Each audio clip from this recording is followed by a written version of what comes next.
In this video, we are going to take a look at the rational roots theorem and how to determine the zeros of a polynomial using that theorem.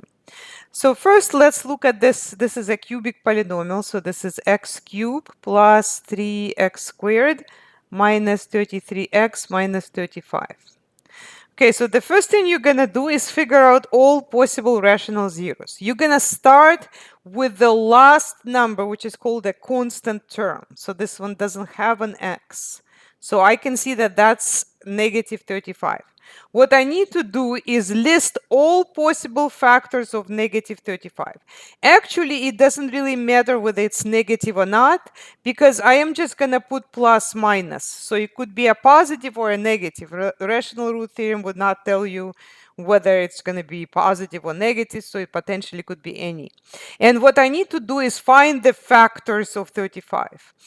Now, you always start with 1, because that's always a factor no matter what, and then end with the number itself. So 35, I'm not going to list the negatives because I'm just putting the plus minus in the front. So it's understood that it's going to be plus minus 35. But is there anything else there in between the 1 and the number itself? Well, you can just go to a calculator and see what 35 can be divided by to get an integer answer. So no fractions. So for example, if I take 35 and divide it by 2, well, I got a decimal number, so that's not good. 3, I got a decimal. 4, I got a decimal. No. 5, okay. 5, no, I got an integer value. So 5 is going to be a factor, and also 7 is going to be a factor. So I can see that both 5 and 7 are factors. But you can keep going and see if 6 is a factor. No, but 7 we already know it is. And is 8? No. 9? No. 10? No. You can keep doing this until you get all the way to 35, but you will see that there is nothing else there. Okay, so I'm not going to do that, but if you keep going, you will see that there is nothing else. Okay, so this looks like I only have 1, 5, 7, and 35, and they could be negative also. So if all possible would be, I'm just going to type 1, 5, 7, and 35. Again, if you had to write it out, it would be 1, negative 1, 5, negative 5, 7, negative 7, 35, negative 35. But because they put the plus minus conveniently for me, I do not have to do that. Okay, so now I have to determine what are actual zeros. If this is a 0, like for example 1 is a 0, then you can use synthetic division potentially, okay, to figure out if something is a 0 or not, or you can plug it into the function. So I am going to try plugging into the function first to see if I can pick up some of the zeros that way. So I'll just do x cubed. Instead of x, I'm going to use the parentheses. Okay, so I entered that, and now let's try 1. Okay, so I'm sticking 1 inside the parentheses, and I'm looking for 0 here. And so that's not working out. Okay, so it's not going to be 1. Okay, let's try negative 1. So replace whatever is in parentheses by negative 1. Okay, so I already know that that is a 0. Okay, so I'm going to write that down here. So I actually found one actual 0. So negative 1, yes. Now, how do you find the rest of them? So what you could do is you can continue, because there are not that many numbers here. So you could maybe continue with the 5 and see if that's a 0. So that could be one other potential 0. Oh, that's also a 0. Okay, so then the 5 is also.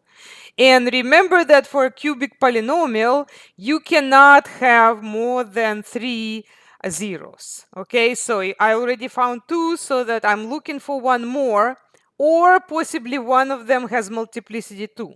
So I can try also check out negative 5. And is that a 0? No, it's not. Okay, so how about 7?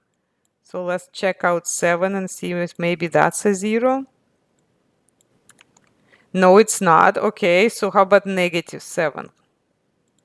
Okay, so negative 7 is also a 0. So that tells me that I already found everything that I needed. So I just have to order them from smallest to largest. So I'm going to start with negative 7. And then I also found negative 1. And then I also found 5. And those are zeros. Okay, now the multiplicities must be 1 because the degree of this polynomial is 3. And the sum of the multiplicities should be 3. So if I have 3 different zeros, that means that each one has to have multiplicity 1 in order for them to add up to 3. Now, in order to factor, what do I do? So if I have these integer factors, integer zeros, sorry, what factors do they correspond to? So x equals -1 would correspond to x plus 1 being a factor, not -1, +1. Why? Because if I set this equals 0, I should get x equals -1, which is what I would get. So x equals -1 correspond to the factor x plus 1. So here, when I'm factoring, I'm going to put x plus 1 first. Okay, so the next one is -7, for example. The order here doesn't matter. So -7 corresponds to x plus 7 as a factor. And because this is multiplicity 1, I don't have to raise to any power. And then finally, I have a 5. That corresponds to x minus 5 as a factor. So when you set each of these things equals 0, you should get your zeros. Okay, so like if I set x plus 7 equals 0, I get x equals -7. So that is correct. And let's see if we can plug that. Yeah.